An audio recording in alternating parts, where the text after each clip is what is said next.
On a little afternoon on Valentine's Day in 1998, a married couple, Steve and Kim Rico, held hands as they walked towards their car. They had just dropped their 8-year-old daughter off at a neighbor's house in the suburban neighborhood of Maryland where they lived. Now, Steve and Kim had the whole weekend to themselves, and they were both really excited about it because they had a big trip planned. Now, admittedly, Kim had no idea what they were actually going to do because Steve was the one who planned it, and he was obviously being very secretive about the details. He wanted it to be a surprise. For weeks leading up to the weekend, Kim would see Steve on the phone constantly, presumably planning whatever it was they were going to do. But he wouldn't let Kim hear what he was saying. He'd either muffle his voice or hang up before she could come over to hear him. After these secretive phone calls, Kim would often see Steve writing notes in his journal, presumably about the trip.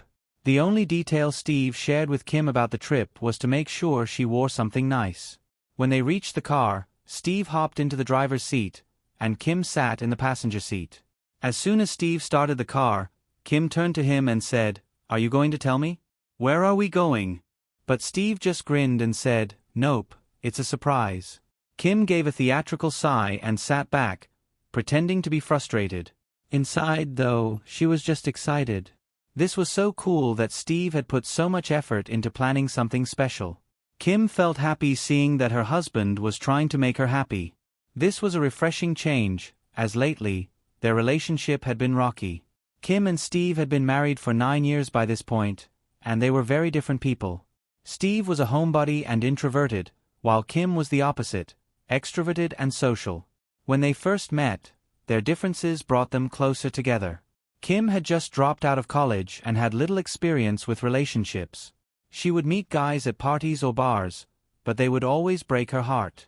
Steve, however, was different. A massive football player standing at 6 feet 4 inches, he was a gentle giant. As soon as Kim met him, she could tell he was different. He treated her with respect, was loyal, and really cared about her. They hit it off immediately. Soon after, Kim found out she was pregnant, and Steve proposed. Kim didn't hesitate, and they married. Marriage was a stabilizing force in Kim's life. She went back to school, earned her degree, and landed a job as a surgical technician.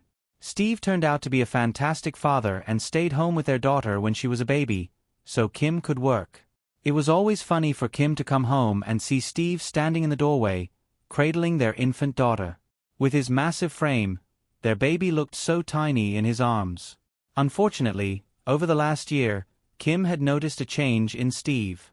He'd gone from being a shy but functional person to a shy person who refused to leave the house. Steve didn't want to go out, talk to anyone, or spend time with family or friends. He just wanted to stay home and watch TV or hang out in the basement. It was pretty clear to Kim that he was depressed, but his introverted nature was starting to stifle her. Kim suggested that he go to therapy to get better. She offered to go with him to couples therapy, but Steve refused. By New Year's, Kim had had enough. She was unhappy and didn't feel like Steve was going to change. She told him she wanted a divorce. When Steve heard this, he realized how serious the situation had become. He knew Kim was unhappy, but he hadn't realized she was considering separation. He broke down, begging Kim for another chance and promising he would change. Kim agreed to give him one more chance. That's when Steve began planning the Valentine's Day getaway, a trip meant to mark the beginning of a new chapter in their marriage. Kim was hopeful and optimistic about the future. After driving for about an hour and a half, Steve pulled off the highway and followed signs toward the Eastern Shore, a beautiful waterfront area of Maryland, about 70 miles from their home. After a few more minutes, Steve pulled into the parking lot of the Harbortown Golf Resort. As soon as they parked, Steve clapped his hands and turned to Kim, saying, "Okay, we're here." Kim looked from Steve to the beautiful, manicured grounds of the resort and smiled. She eagerly hopped out of the car, and they made their way inside to check in. The receptionist handed them glasses of champagne and gave them their room keys. She mentioned that their cottage was the nicest property at the resort. Kim and Steve couldn't have been more excited. They took their champagne and key cards, walked back to the car, and drove deeper into the resort to their cottage, Cottage 506. The view of the water was breathtaking. When they stepped inside, Kim was completely wowed. The rustic suite had a wood-burning stove in the middle, 2 queen-sized beds, and a small coffee table area. It was perfect. Then, as Kim walked further into the cottage, she noticed a card on the table.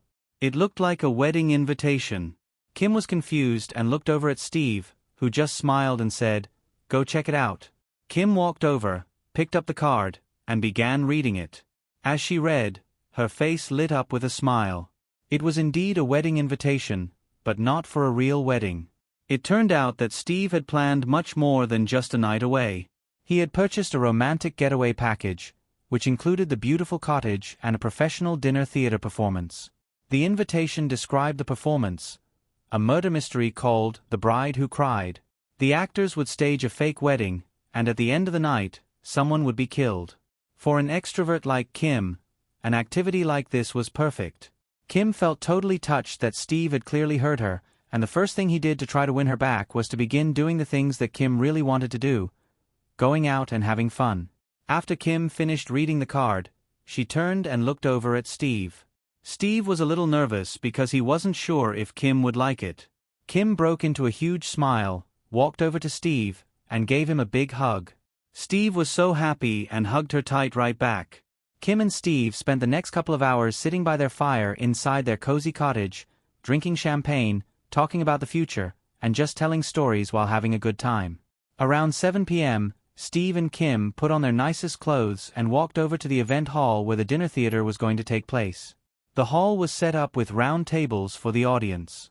Once Steve, Kim, and the other guests took their seats, the actors and actresses entered, all dressed in wedding clothes. There was a bride, a groom, and a wedding party, and the audience was instructed to participate in the wedding as if they were wedding guests. The audience stood up, mingling in a fake social hour, meeting all the wedding guests. Kim and Steve then took their seats and got ready to watch the drama unfold. Kim was immediately absorbed in the performance. She enthusiastically talked to the actors and chatted with other guests, pretending like she was a part of the wedding. She was having a blast. The play itself was about a groom in the mafia who was forcing his bride to marry him by threatening her family. The climax came when the groom stood up, gave a toast with his champagne, took a sip, and then suddenly fell dead. Kim watched the scene with delight, but she kept looking over at Steve, hoping he, too, would be smiling and having a good time. Each time she looked at him, though, he was just stone-faced, staring ahead, looking like he didn't care or was totally disinterested. A couple of times, when Kim leaned over and asked, "Hey, honey, who do you think did it? Who do you think the killer is?" Steve basically ignored her, as if she wasn't there and the play didn't matter. He was totally zoned out. Eventually, Kim and a few other enthusiastic audience members figured out that the killer in the play was the bride's mother, who had poisoned the groom. After making this discovery, the play ended, and the audience began to leave. Kim couldn't help but feel annoyed with Steve.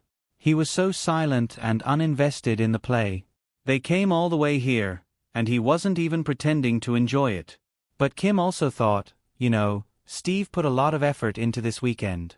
He's clearly trying. I'm not going to start a fight or bring it up. Finally, Kim said to Steve, "Hey, why don't we go to the bar, grab a couple of drinks, and bring them back to our cottage? We can hang out there for the night." When Steve heard this, he smiled and said, "Okay, great. Let's do it." By the time they reached the front door of Cottage 506, they were holding hands again, laughing, and telling stories. They went inside, and Steve set the beers down on the table. Kim said she was going to change into something more comfortable and went into the bedroom, shutting the door behind her. Steve walked over to the front door, locked it, and waited for her to finish. As he did, he was hacking and coughing from all the smoke. Finally, Philip reached this person. He grabbed their foot and shook them, trying to wake them up, but they weren't moving. The fire was getting bigger and stronger, and the smoke was getting thicker. Philip was starting to panic, worried that he too would get trapped in there. He grabbed the person's leg and began pulling them, struggling against the intense heat. It was really hard, but he finally got the person back to the door. However, he couldn't quite get them over the lip of the sliding door. Just then, Philip's cousin showed up. Together, they were able to grab the person and get them out of the cottage. This was when Philip finally got a good look at the person he had been dragging out. It was immediately clear to him that this person was deceased. Their face was basically gone, completely burned away. In the days and weeks leading up to that weekend, Steve had been taking secret phone calls and writing notes in his journal, planning something very special. But he wasn't the only one with plans for that weekend. Here's what the police say happened after Kim and Steve got back to their cottage. After the show, Kim went into the bedroom to change, while Steve went to the front door and locked it. A couple of minutes later, Kim came out of the bedroom, wearing something sexy. She smiled at Steve and said, "Come on, get in bed. I'll join you in a second." Steve thought, "Great, my plan is working. We're going to reconnect." He climbed into bed and laid down. Kim walked over, got something out of her bag, then returned to the bed. She pulled out a syringe and stabbed it into Steve before he could do anything. She injected him with a substance called succinylmethonium chloride. Kim had access to this drug from her job as a surgical tech. Succinylmethonium chloride is used to relax muscles during surgery, but if someone receives too high a dose, it can stop their breathing. The drug works almost instantly, meaning Steve would have seen his wife stab him with the syringe. Then, in an instant, he would have been paralyzed but fully awake, fully aware of what was happening. As he lay there, unable to move, Steve would have seen his wife put the syringe down, then grab a bottle of lighter fluid. She calmly poured the fluid all over Steve's face and chest. One of Steve's final images, likely, was his wife striking a match and lighting him on fire.